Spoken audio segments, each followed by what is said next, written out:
support this, because if you don't, then Lassen County loses.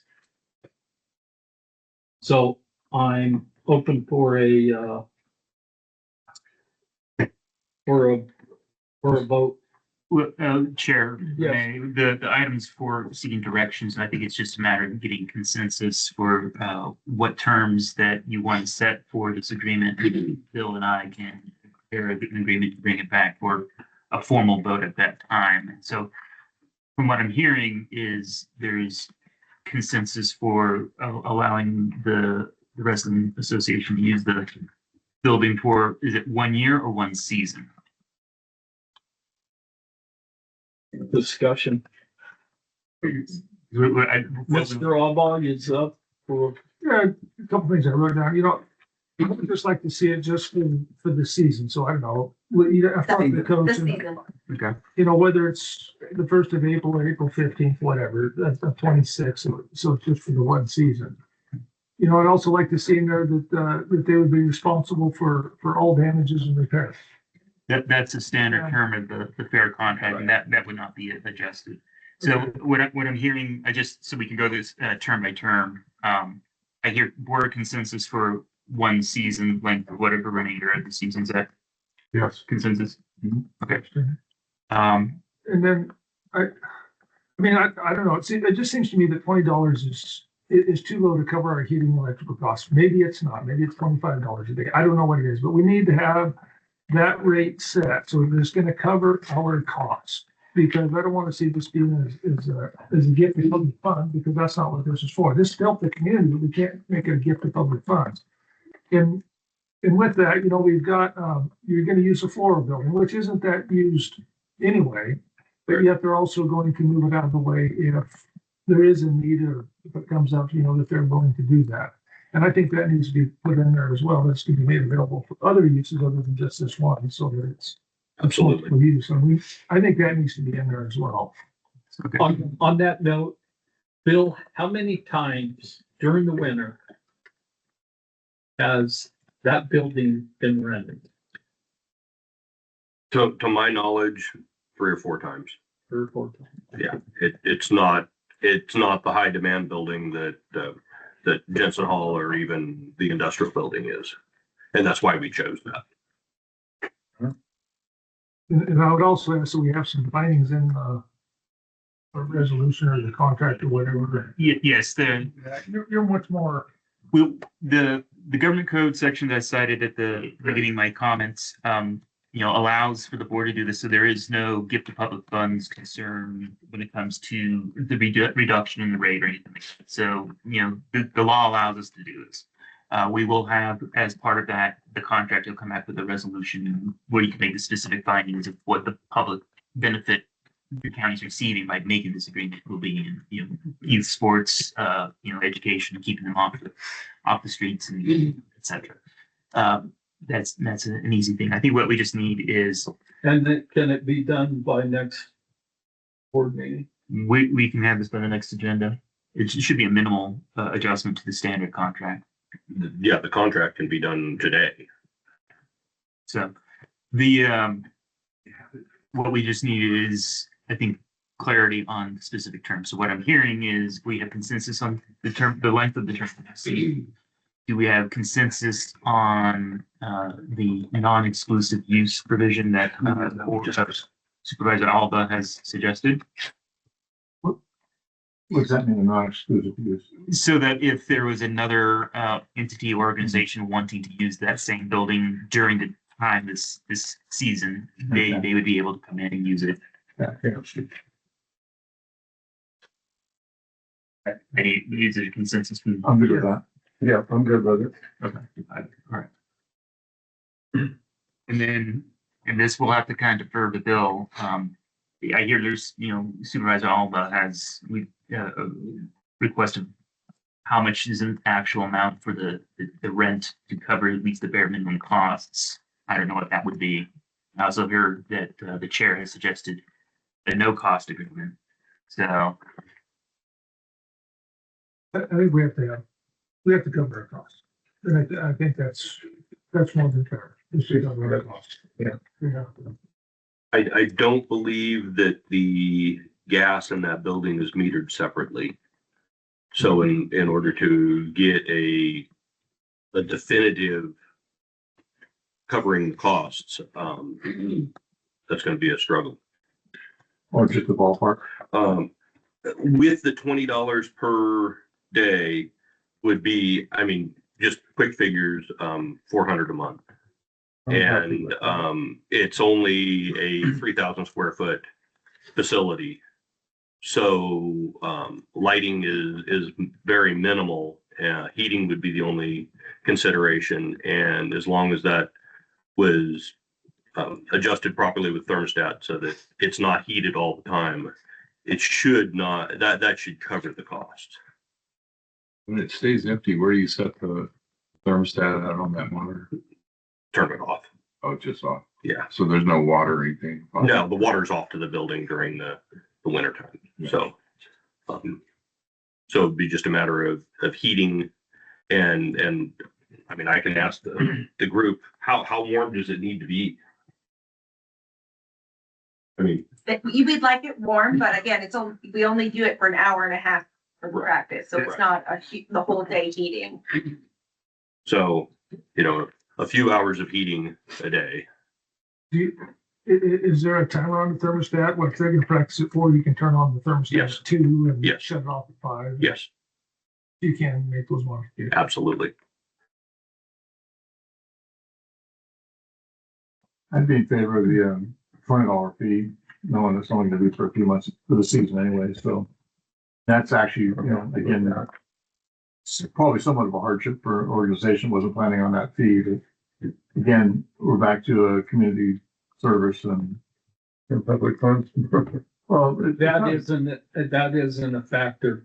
The council has said that it's not a factor in this.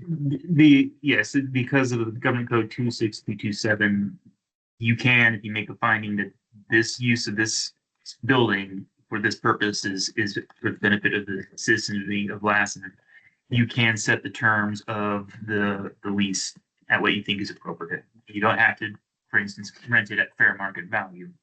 Right. So there's not a gift of public funds concern necessarily. It's just a matter of pleasure of the board on how you want to manage your facilities and whatnot. So, Well, I just have a couple concerns. I mean, the main concern is, of course, we want to take care of our kids and our youth. But, now we have, say we waive all fees, right? If we want to support our youth, how many other organizations are going to come forward? And if we do it for one, then we'd have to do it for another. And the next thing you know, we might open up a huge Pandora's boxes. I agree with you. I mean, we are a local government that should be supporting our youth. We shouldn't be charging any fees. But if we open that door, what would that look like moving forward with other organizations?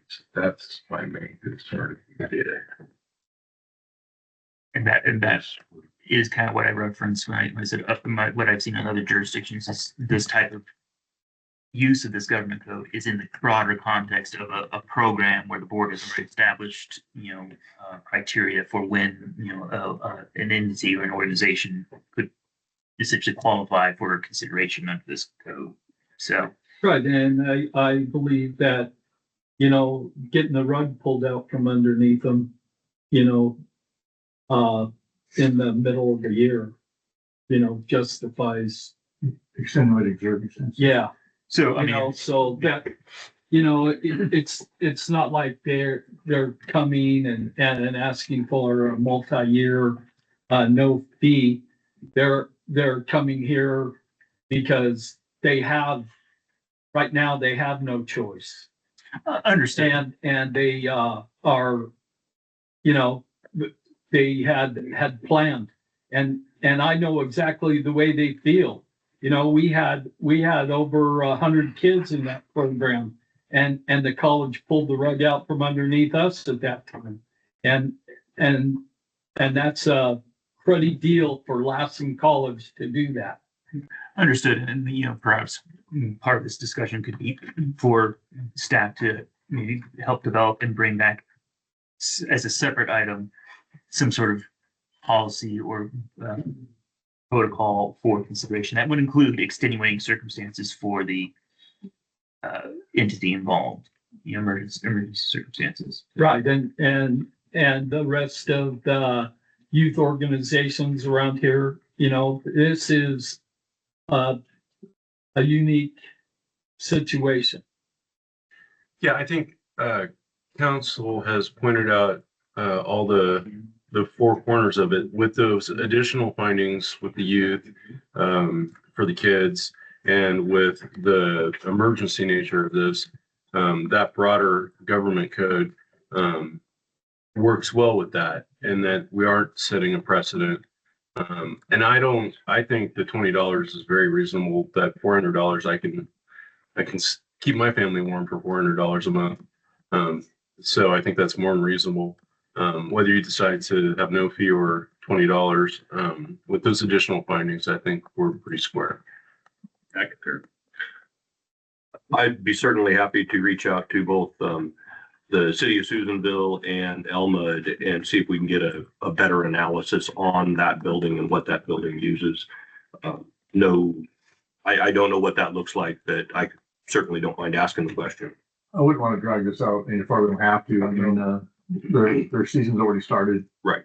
And what you suggested, getting this wrapped up and voted on by the next meeting. Yeah. is what we're looking for versus Right. Next a lengthy meeting, study. next meeting, so they can get their season Mhm. going. So I think the only remaining thing that we need to hear from you is the amount of money or the fee. The reduced fee or no fee? Reduced. Hmm? Reduced. Reduced. Okay, there's one. Reduced. There's two. You already know how I feel, no fee. No fee. Well, what if we had a new scenario? We waived all fees this year because it's an emergency situation and they needed to come practice next year. It's a 1-year contract. Well, I know it. My concern is having another entity come forward and say, hey, we had an emergency, you should cater to us too. And then we're opening the door for a whole bunch of other entities. That's my only concern with Well, don't waiving all hold it that way. You don't want it. Well, we're not doing motions. You're just gonna get consensus. We're looking for consensus, and we're hearing is there's a split on the fee issue. My vote would be for no fee this year. Re-examine it next year. No fee. Okay, so we have consensus for a waived fee. Okay. Oh. Is there any other terms that the board feels needs to be added? Just make sure if they tear up the building, they fix it. That's standard. So read it again what you have. Yeah, please, read it again what you have, the term. Well, the three terms basically are for the length of the remainder of their season, whatever that, it's May, whatever, It's to the end of March. March. So the remainder of the season. Mhm. Waived fee for the use of the building. And then a provision that it's a non-exclusive use, so that if during that time another entity needs to use it, they can come in and rent it as well. Right. And everything else that's in the standard contract. Which covers damages and indemnity.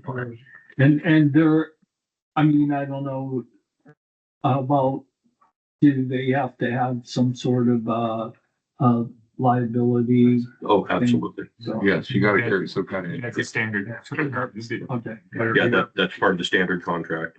In the, I'm sorry, what's that? We have $1 million for sure. Let's keep it up here. In light of this and the chance that there may be a request from the organization to use the facility in the future, I'd still like to go ahead and do the energy analysis on it while they're there. And that would give us some better information going forward if we're asked again. Would be handy for the future for anything. Absolutely. Absolutely. All right, well, I think we got our directors and go sit down before you fall down. Thank you, gentlemen. Okay, thank Go you. to bed. Thanks, Bill. No, I got a contract to write. Okay. now we're gonna move back up to G. Thank you, kids. Thank you all. Hey, guys. Thank you guys very much. Good, good man. Thanks, guys. Thank you, gentlemen.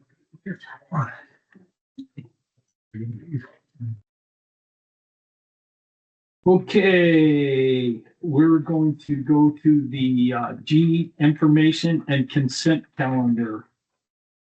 The business. Is there anybody want to pull anything? G1. Okay. Anything else? G2?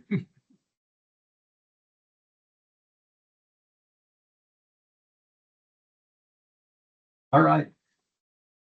So do I have I'd say make a motion to pass the balance. so, okay, motion made by Supervisor Albas, second by Supervisor Bridges. Anybody, what? I go back full G4 too. Okay, Sorry. we're going to, okay, so I need a new motion. Yeah, I moved to amend the motion. to Pass the balance except G1, G2, and G4. Okay. Okay. Supervisor Alba, Supervisor Bridges, anybody from the public? Seeing none, we'll bring it back up here for a vote. All those in favor? Aye. Opposed? Okay.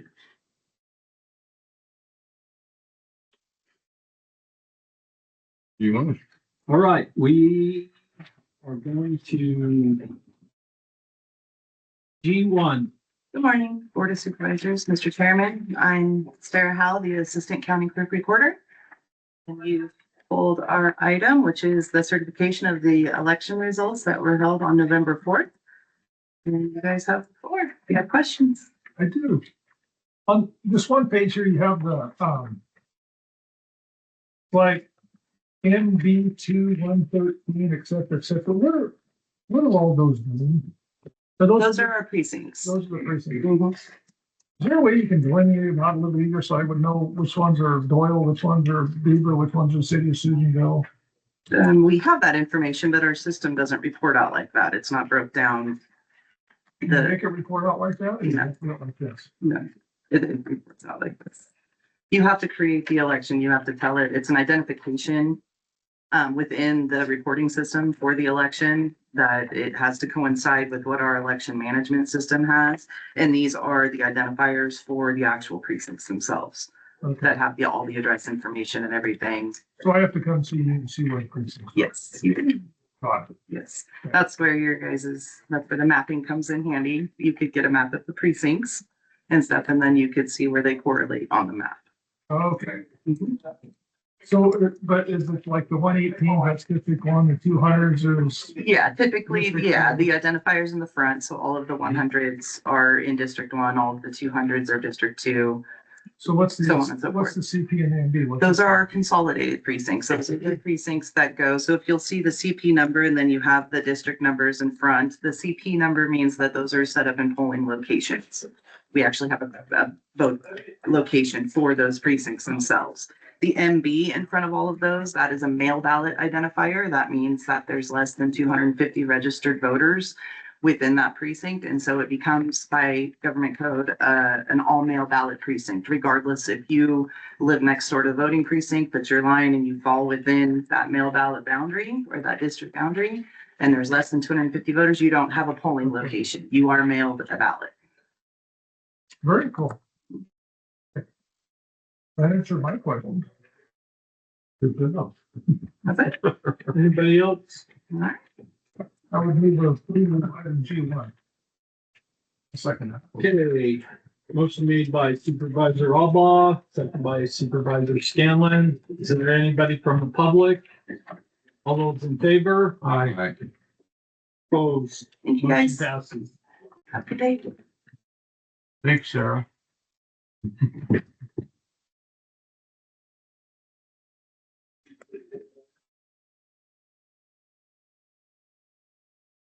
Okay, G2 on on Supervisor Scanlon on page 2, will be attending Big Valley Recreation. Is that for our pool meeting or the Lassen? Yeah. So I'd like to make that correction. And, is there A correction to what? on page 2, Right, I understand that. What are you correcting it to? that it was Lake the, Valley Recreation District, not Big Valley. Okay, I'm pretty sure I'm, okay, you can make the amendment, but it's, do not approve it because I need to re-listen to the record. okay, sounds good. I'll just say for the record, I was nowhere near Big Valley. It was Sunny Lake Valley. It Was that? was, it was. And I caught myself, Just like a police officer establishing an alibi. yeah, no, it was. I typed it, I grouped it and I corrected it back to Big Valley. So I will make that correction. Thank you. You're So is welcome. it okay to vote on it, Michelle, or do we Yeah. gotta wait till next week? Nope, you can vote on it as amended. Okay, I'm glad we can do that. Me too. So make a motion to approve the minutes. As amended. As amended. All amended. Not As second. amended. Okay, motion made by Supervisor Scanlon. Second by Supervisor Bridges. Is there anybody from the public that would like to comment on that? Seeing none, bring it back up here for a vote. All those in favor? Aye. Opposed? Okay, motion passes.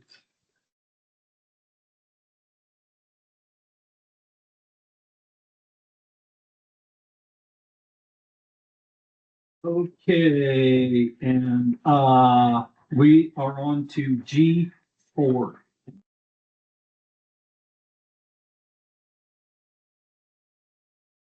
Good morning. Dave Short, Treasurer Tax Collector. So I got a trivia question for you. When I was looking at this last night, I can't, my computer has it sideways, so I had to like turn it like sideways to kind of read it. I don't know, maybe Cheyenne can help me out on that. How do you get? I come up on the computer screen like this. On the little So you screen gotta where. turn it to. There's an arrow that you can Yeah, flip them. there's a rotator with the top of Mhm. the PDF. I'll Okay, show you after. we'll help you with the VCR later. Yeah. On your question. Well, that was one of them. What do you think? Thank you. Not a question for Taya. Well, since what? That's the question for Becky. She could help you. Well, maybe she could have. Okay, moving on to the next thing then. So with these ones that with the coupon rate is so incredibly low, can you catch those in early without an expense and get a higher? There's normally, I can research that, but normally it's not in our interest. And in our best interest to try to catch them out early. Because some of those are pretty short turnaround. I mean, they're like 50 or 90 days. And, it seems like you can be able to catch those out a little bit early and go from, less. So you're than talking about the 1%. ones that have less than like a month before they mature? Well, yeah, and some of them have 90 days, 50 days. So how the investments work is we do it on a 5-year ladder. So at the time of purchasing, so like right now, the investments that we're purchasing are anywhere between 3.8 and 4.2, but they see that going down soon. We're talking about next week. No, the ones we're purchasing as of right now. Okay. So those are the values, the rates to maturity. So if I buy $2 million at 3.8 and it matures and I have to wait until it matures in that 5 years in 2030. Normally cashing them out early, it's not a benefit to us. And the ones that are lower rates on here are purchases that Nancy made that were good investments at the time to do her 5-year ladder. That makes sense. Plus, I wonder if you catch those out early. I can do research to see if that would be any benefit to us. Well. Yeah. Some of these will turn out real good, and others are not, but I mean, that's what the market was at Yes, the time. and that was exactly. If it was. Exactly. So I'm wondering if we can just capitalize on that, is what I was wondering. I can do some research on that. Okay. 'Cause I noticed that there were several men, it looked like the kid did a lot better. Anyway, That it? that was it. Okay, Supervisor Shannon? Yeah, I'm assuming there's penalties if you pull it out of, More times than not, yes. yeah, so negate the increase. Anybody else? I'm looking to see if I can find a little arrow thing. He's just trying to get me stamp you. Okay, so, Oh, that- is there anybody from the public want to comment on this? Okay, I need a motion. I would move it. That's how I told it. Okay, I'll second it. motion made by Supervisor But I'm Alba, only gonna vote for it if I can find it. second by Bridges, and all those in favor? Aye, opposed? Hi. Damn. It worked. Wow, I know how to do things. I'm impressed. Okay, I'm so glad that you're not gonna hurt your neck next time you have to read this report. You had to hang upside down. It's like a home video. I'm ready to learn. we are going to move to H1. Thank you, Taya. Good job. Board, this is an item that I added to the agenda. So this before you is an amendment to the JPA or Joint Powers Authority an agreement with NorCal EMS, which is the JPA organization that Lassen, Trinity, Modoc, Sierra, and Loomis has designated as the region's local emergency medical services agency, or LEMSA. You may recall that you approved previously in March the JPA agreement in the first place, because prior to the JPA, that LEMSA services was done by NorCal EMS Incorporated, a nonprofit corporation. And basically, after the JPA agreement was entered into, NorCal was seeking the state and federal approvals necessary to conduct background checks on emergency medical technicians operating in the JPA region.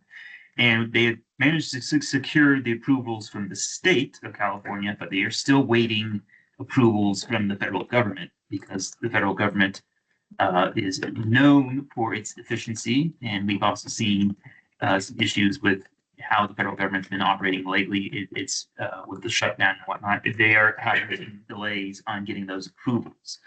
And the ability of the LEMSA to make those background checks is a requirement under state law and also federal law. And so what the amendment does is temporarily suspend the JPA, go back to the nonprofit corporation, but still has the necessary approvals to conduct those background checks, so that it can continue operations in compliance with state and federal law until time as the federal government finally gets around to giving them the approval necessary to do those background checks. So this basically temporarily reinstates the status quo that we had before March of 2025 when we formed the JP. It's gonna be a test on this. Yes. I hope so. This was a hard read. Well, yes, it is convoluted and complicated, but the JPA's council and the county councils for the 5 counties have all worked out this agreement so that the JPA can, well, that the LEMSA can operate lawfully and make sure that we have properly vetted EMTs operating in our region. So LEMS is basically NorCal EMS, right? NorCal EMS. They basically, it's just a change in form of entity. It went from a nonprofit corporation to a joint powers authority, which is the government's all joining and creating basically an agency to exercise government authority. And now we're having to go back to the nonprofit because the federal government has dragged its feet on giving the approvals for these background.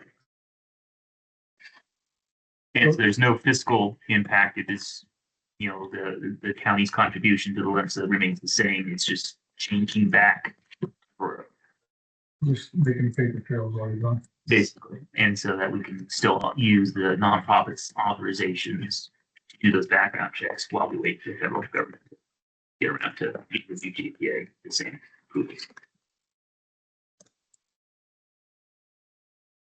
That's why it was such a hard read, because all the lawyers had to do it now. Exactly. When you have 6 lawyers involved, that's what you do. So, The subject matter was hurry up and wait. It hurt my head to read that and then to try and turn the computer upside down. Yeah. I was an ass like. well, and so, I mean, obviously, that recommendation is to approve the amendments of the JPA or the LIMSA as the NorCal EMS nonprofit can operate, so we can be in compliance. Any other questions? Anybody from the public? I'll make the motion to approve the amendment to the JPA agreement with NorCal EMS, adopt the resolution authorizing the conduct of background checks for emergency medical technicians and authorize the chairman to execute the agreement. Okay, motion made by Supervisor Ingram, second by Supervisor Bridges. All those, yeah, There's number 2 read right to you, Anthony. Doesn't read right to me. Well, the amendment authorizes, the nonprofit to conduct background checks on EMTs using their Yes, authorization. you have. To conduct, not the conduct. That's what threw me off. Now, if you want to amend it to 2 instead of your prerogative, I think that grammatically either construction's appropriate. Okay, I just want to make sure it was right, that we weren't missing a word or something. Okay. Something like that. There you go. okay. All those in favor? Aye. Opposed? Motion passes.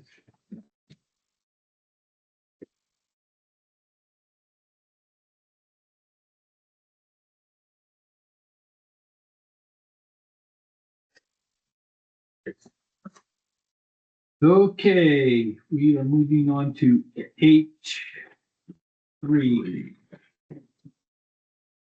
Good morning, Board. Danielle Sanchez, HSS Assistant Director and Personnel Coordinator. Today, we are asking to do a change in the allocated positions for our Public Health Department. During our budget proceedings, we were working with what the previous Public Health Director had wanted for the department. She has since departed the county, and Natalie has taken over that department.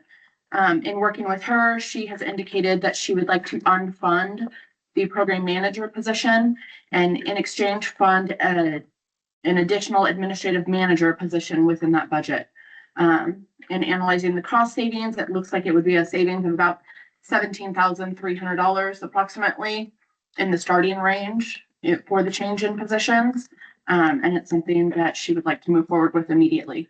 We will be able to pull a current list of applicants, as we did just recruit for this position a little bit ago. And so we do have a list of applicants already on file with the personnel department. Well, out of this list of applicants at $17,000 less a year, will they still be wanting to apply? Or- So we have a current list for administrative manager. We have not recruited for a program manager. Ah, okay. So that's not So what we're changing it to, we have a current list on file. good deal.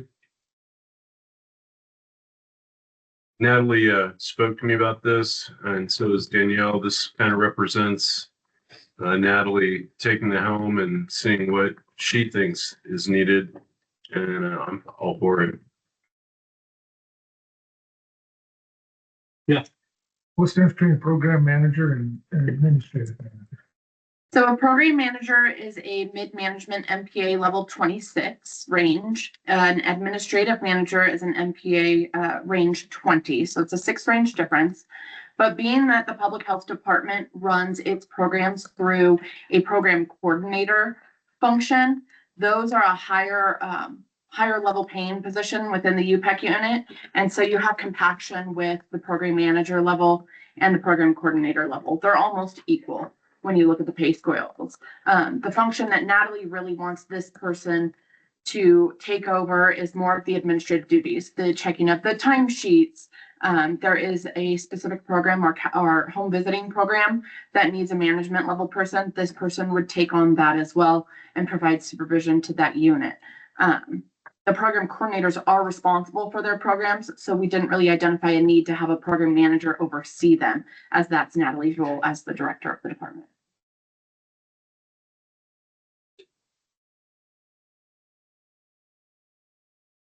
So how come you're speaking on this and not Natalie? This is the personnel change, and as the personnel coordinator, I told her I would bring it forward. If you wanna shoot bullets at Natalie's feet, we can bring her up. No, I was just curious. Think we got, Hi, Natalie Ruger, Director of Public Health. So one of the responsibilities for this administrative manager change essentially that we're asking for is that it would be a cost savings, but it would be able to provide that higher level administrative functions to support the program coordinators. So it's going to take off some of the responsibility of the program coordinators with doing the state reporting, while also providing that supervision that the mid-management level has. So it's going to essentially oversee our family engagement programs, which is our MCAH and our newest home visiting program. So that mid-management would also provide what we have, what we call reflective supervision of our two home visiting program coordinators.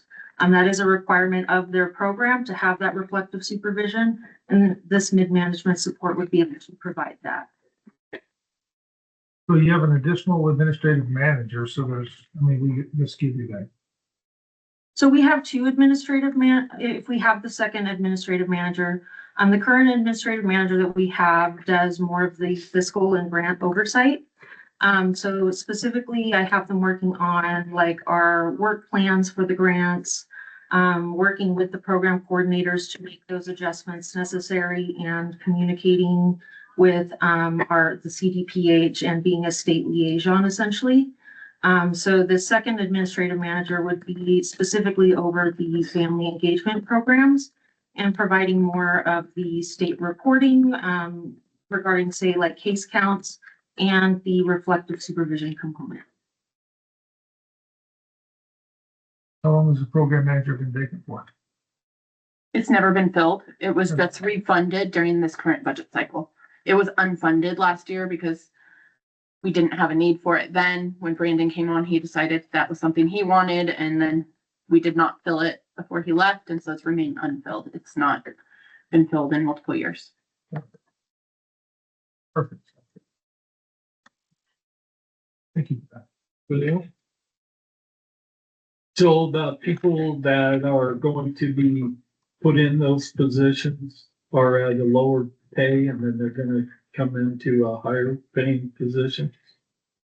Is that? So we have an eligibility list to fill this position. We don't have anyone in it currently. When we say fund an additional, it's because that department already has allocated positions to the administrative manager classification. We're just adding an additional, so it will bring them from 1 to 2. And so are you gonna have to refly this with this or no? You have enough applicants? Yes. Provided you're. So this will be filled pretty quickly then, theoretically. Correct. If people on the list are still looking for work, then yes. Yeah, like I said, theoretically.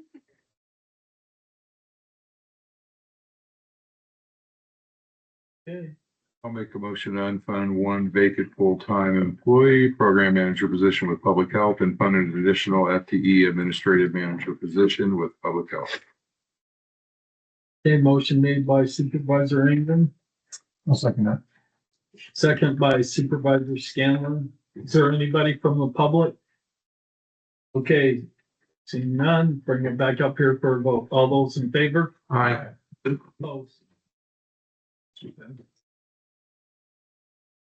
Okay, we are moving on to H4.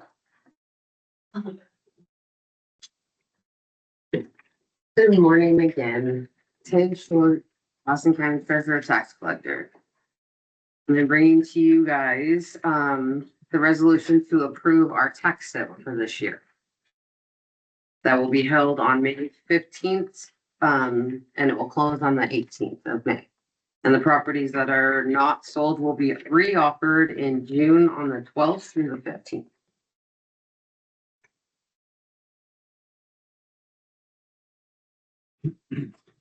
I do plan on doing a public and sealed, this year. And as of right now, we have 49 parcels that are going for public, 5 of which have more than one parcel with them. And then we have 31 sealed bids. Already. Well, for now, because, so tomorrow at 5, you have until tomorrow at 5 to pay your taxes, the first installment. So you have one more day. Well, I'll see you today. But a lot of the times once we make this public, we post it on the internet, we post it at the buildings. They will start coming in and paying off, and they know that they have until 5 o'clock of the day of the auction to pay off the property. So what I'm saying is going to tax sale, they will not all go to tax sale at the time. That was my question. So, Okay. mine's answered. Yeah, a couple of things. What makes you determine what goes on public sale and what goes on sealed bid? So sealed is mostly Spalding. So if they don't have access to the property, say it's just land and there's no public access, that would make it sealed.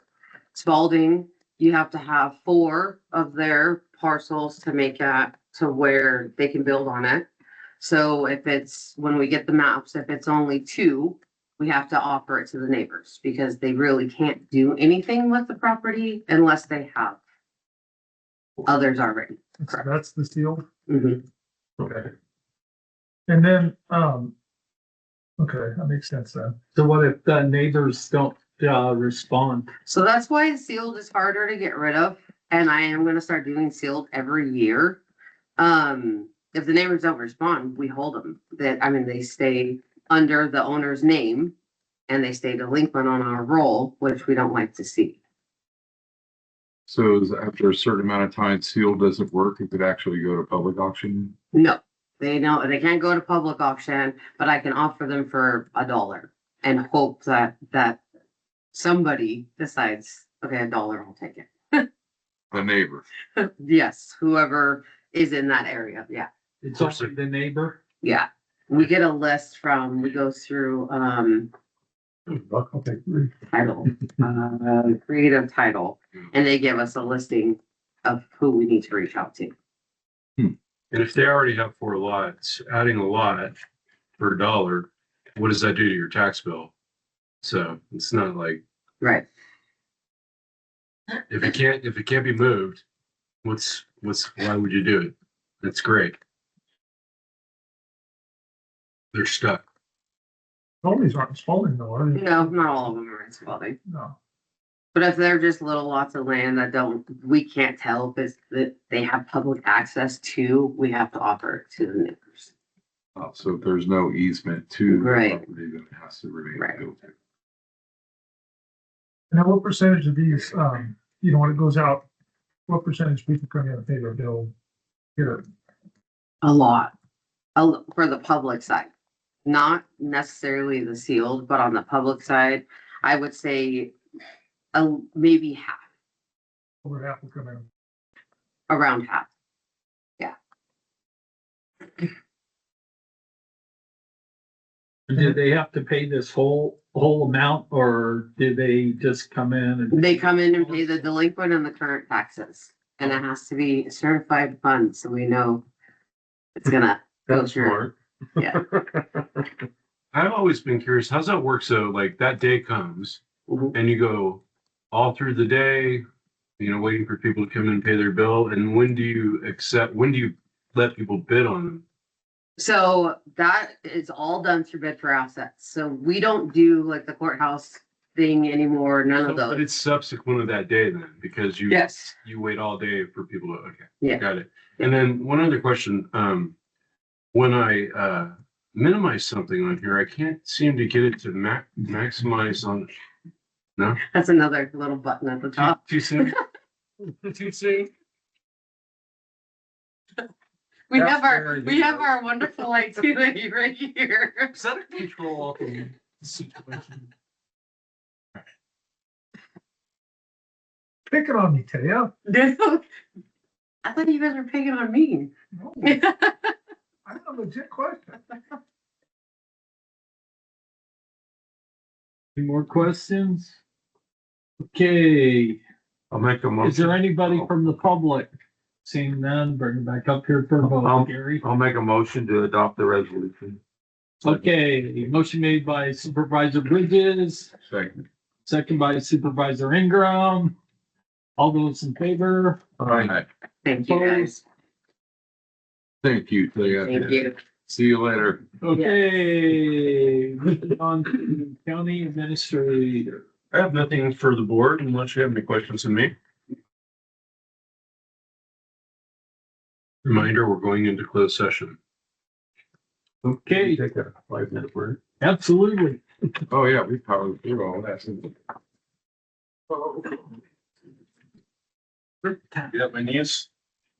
Hey, Cheyenne, Jason, some of that little arrow thing that you used to tell. Yeah, it's just like a little baby.